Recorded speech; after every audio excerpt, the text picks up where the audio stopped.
Hey guys, Justin Russell with RussellMarineProducts.com. Got a quick installation tip for you on our Power Pull Move cable management system for when you're running transducer cables, active target, Garmin LVS 34, Mega Live, basically any wiring running up your shaft of your Power Pull Move trolling motor here. So this cable management system comes with 5 individual clips. Pull these out of the bag here. And in this case, I've got a transducer cable and an active target or forward-facing sonar cable coming up. Our clips literally clip right over that onto the shaft of the trolling motor.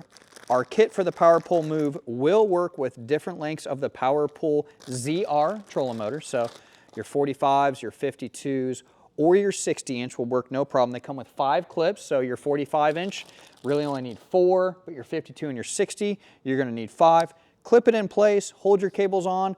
A lot of times that's good enough. However, I do like to get electrical tape and I want to hold them in place. So I don't want any grass getting caught on them. I don't want any tree limbs to get caught on them and potentially flip them off or move them around. So once I get them set where I like them, I'm simply going to wrap electrical tape around the clip itself, trying not to engage the cable with electrical tape. I want that cable to be able to free move in case it gets caught on something, okay?